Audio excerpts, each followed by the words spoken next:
Illustrative Math, Geometry, Unit 1, Lesson 16. It's called More Symmetry. And I put in parentheses there rotation symmetry because we already did reflection symmetry, but this one's going to focus mainly on rotation symmetry. So our goals today are really just one goal. I can determine if a figure has rotation symmetry and find the minimum angle of rotation. So we're going to go back here on this to review which figures have reflection symmetry. So when I say reflection symmetry, you got to find a line of reflection. So a circle, any diameter will reflect this half onto that half. Here's another diameter. We'll reflect this side over here. Any diameter. So a circle has infinite lines of reflection. So we'll just write here, infinite.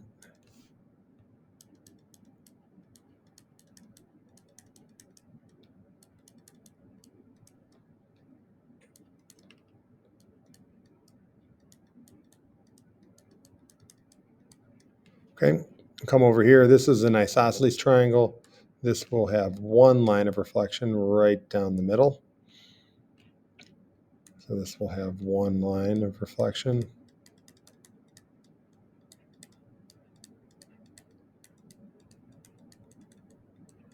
A parallelogram will have no lines of reflection. And a lot of people think they think that they can just divide it in half.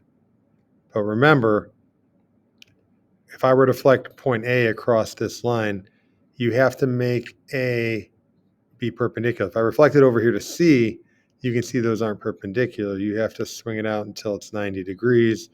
And then this distance would be the same. You have to measure your distance here. Whoops. Have to measure your distance here between these two. And you would see that point would be somewhere right around there. Okay, that would be your A prime if I was perpendicular. Right there, and then these are congruent. Okay, so clearly you can tell that doesn't work. This has no reflection symmetry, and same thing here, none on this. Okay, now we're going to learn about rotation symmetry, which is basically when you just turn a figure. So rotation symmetry, a figure has rotation symmetry if there is a rotation that takes the figure onto itself. So we don't count full rotations or zero rotations, only between 0 and 360. So basically, here's my hexagon here. If I were to turn this thing 60 degrees that way, basically, and the center would be right there in the center of it. Every point would turn to the other point. Okay, now I'm going to try my best to trace this thing here. My hexagon tool here. Okay, so here's that. Now I can turn it. Now, when I turn it on here, this software that I'm using doesn't exactly do it right in the center, so it might be a little off when I turn it. Oh no, this one actually is perfect. Okay, so you see here, I start out right here. This point right here is going to go to there. And there it is. Okay, and then this, I can turn it again. So how did I figure out that that's 60 degrees? So what you need to do is, look at your figure and think, here's my center. And we know a full circle is 360. So I just need to think, okay, how many angles would I draw here if I went to every vertex? So 1, 2, 3, 4, 5, 6. So 360 divided by 6 would be 60. So each one of these is 60 to get me that full circle all the way around it. Okay. So that kind of leads me into this next slide, determining a central angle of a regular polygon. So here's this pentagon, and I drew a circle around it. So the pentagon's inscribed in the circle. And what I want you to do is I want you to think here like, okay, if I were to, connect right here all the way around, kind of looks like the Chrysler symbol. If if you were to go all the way around, or I guess the old Chrysler symbol, if I were to go all the way around, it'd be 360.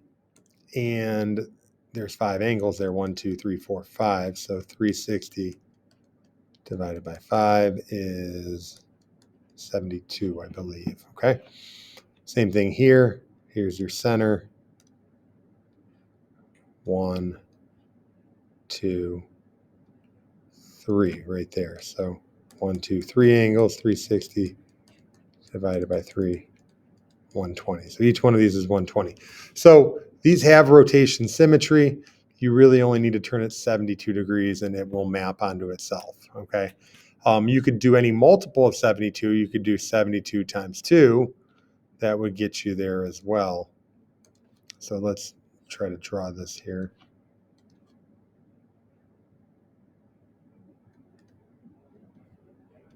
Make it a little smaller. So if I turn it, and again, it's a little off because of the way the center is, but you can kind of tell here that was 72. Turn it again. There's another 72. So you could have really 72 degrees, or you could do 2 and make it 144.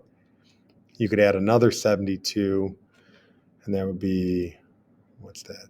216. Add another 72, 288. And then that'll take you eventually to 360. Okay. So really you could turn it 5 times. Okay.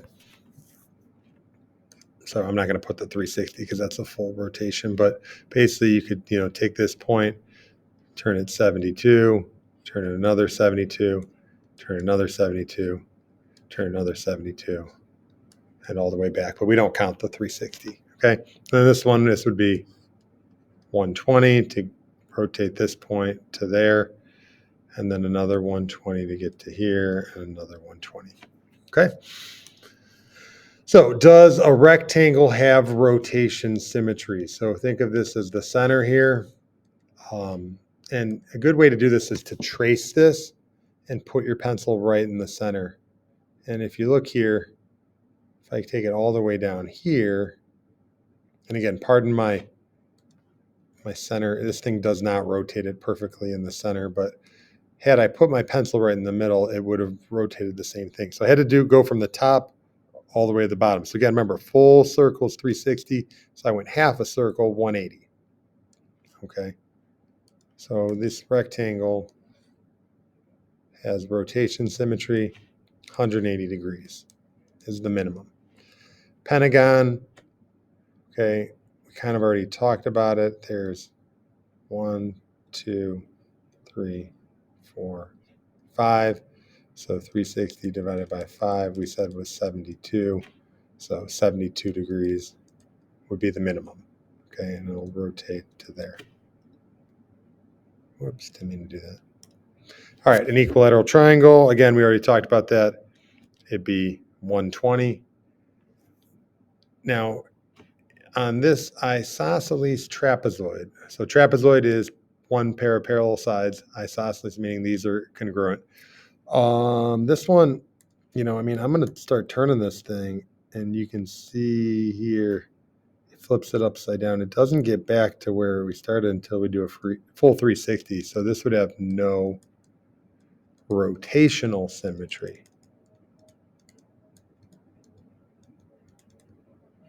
This one, I go back here, this was 120 degrees, was the minimum. But this does have one line of reflection symmetry, just to make sure we review that. This has one line of reflection symmetry right there, but no rotational.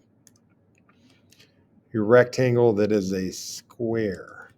So remember, a rectangle is 4 right angles. So a square has 4 right angles and 4 congruent sides. So if you think of this here, pardon my sloppy figure here, but 1, 2, 3, 4, 360 divided by 4 would be 90. So each turn would be 90 degrees.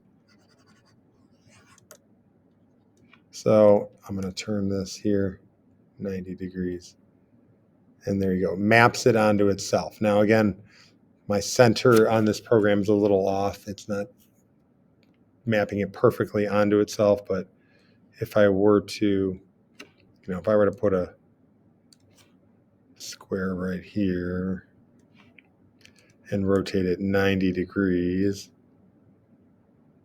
it would map it right on top of itself, okay?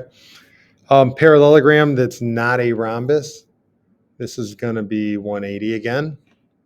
So think about this. If I turn this, just like the rectangle, if I turn this from the top all the way to the bottom, it'll be the same image. And it has to be on top of itself. But again, my center of rotation is a little messed up with the way that this does it. I wish I could pick a center of rotation to rotate. I don't know if I can. I haven't figured that out yet on this program, but this would be 90 degrees here. This would be 180.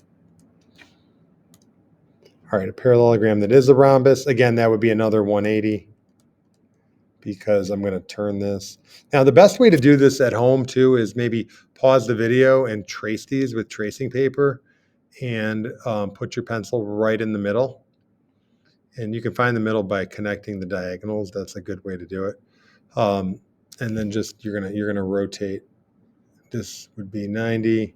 So I need to go all the way down here. Half a circle would be 180. Circle, this one has infinite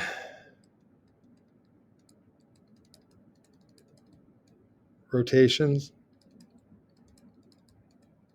because, if you draw your circle here, and if I just start turning this thing, oops, it's going to be right on top of itself.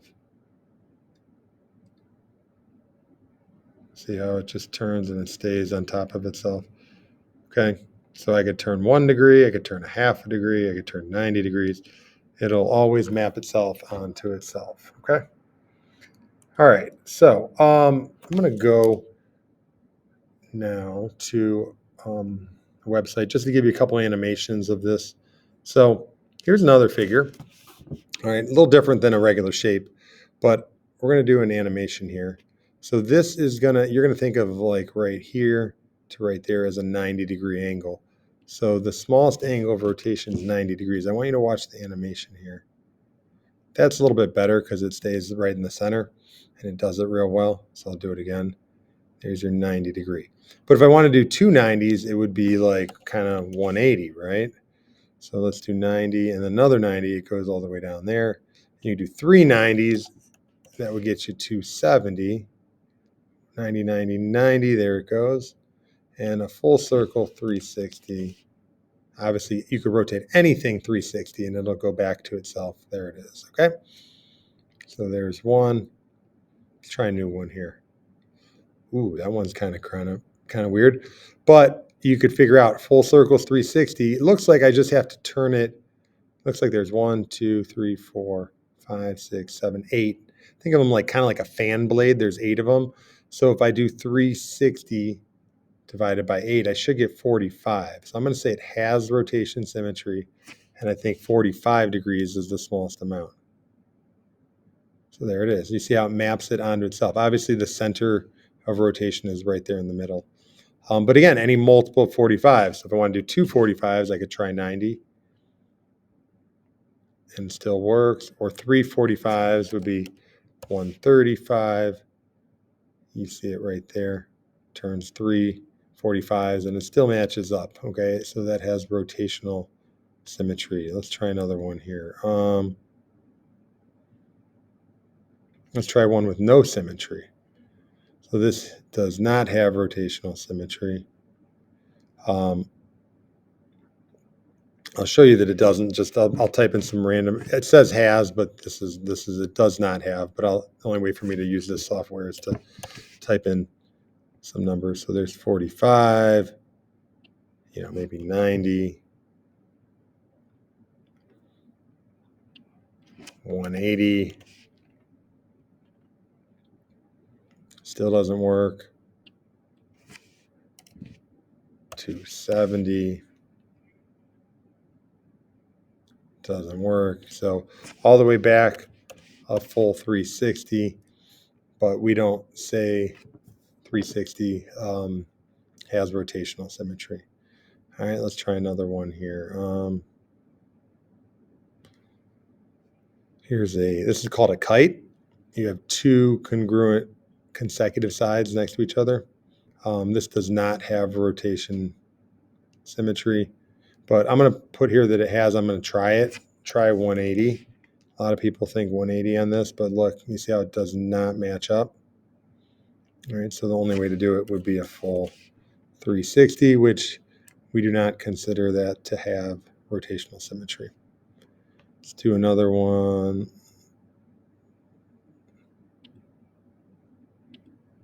Let me try a different one. I already did that one. Okay, here's one. So a lot of people on this one, they just count 1, 2, 3, 4, 5, 6, 7, 8, 9, 10. And they think that it's a, did I do that right? Is it 10?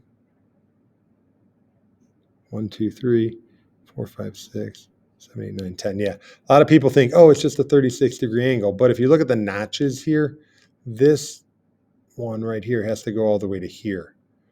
So it's like 1, I got to go here. So 1, then this has to go to here, 2, and then 3, and 4, and then 5. So it's really 360 divided by 5. So it's actually 72 degrees. So there it goes. Okay. So that'd be the minimum. And again, any multiple of 72.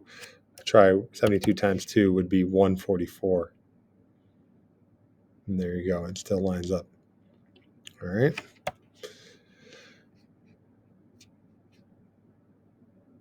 All right. So back to my slides here. Sketch shapes for which of the following angles of rotation create symmetry. And write a transformation statement for each one. Look at the sentence frame and definition of rotation in your reference chart if you get stuck. So we want 180 degrees symmetry. So I said a rectangle was pretty good for that. So 180 degrees would be here. Let's put our center of rotation right here. I'll call that R, A, B, C, D. And I'm going to say for my sentence frame, rotate A, B, C, D 180 degrees around. You can go either way with 180, clockwise or counterclockwise around R. Okay. 90 degrees would be kind of like a square would work well for that.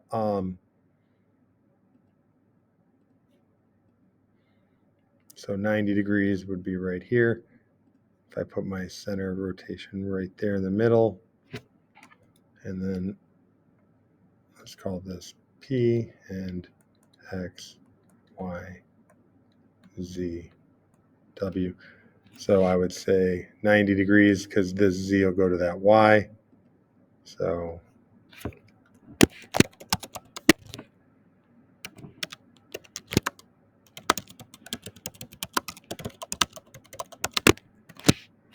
rotate WXYZ 90 degrees around point P. And then 145 degrees, we would need 8 angles because 360 divided by 8 gets me to 45. So I'm going to draw a regular octagon here. And again, think about this here. If I were to put my center right here in the middle, call it C. Again, just, count up how many angles you'd get here if I drew all these angles. They're all the same in the middle there. That's called a central angle. But if you look here, 1, 2, 3, 4, 5, 6, 7, 8. So, I called this, A, B.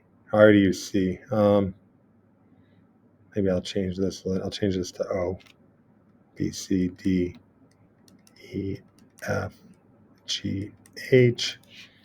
Okay. We would say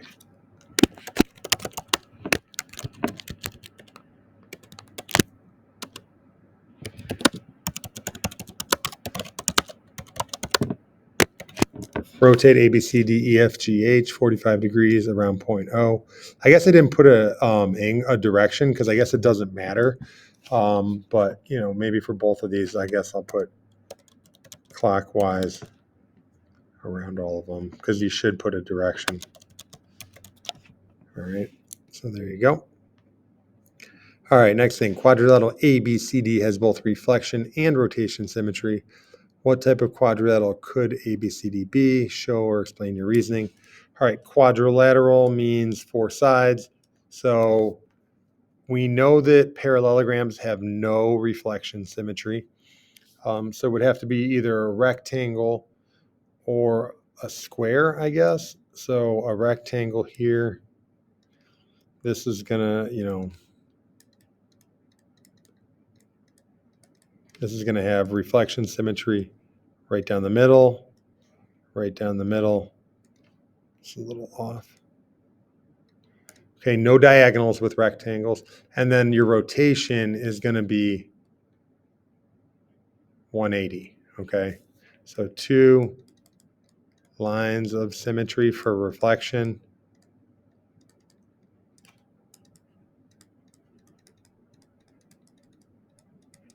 And one rotation, 180-degree rotation.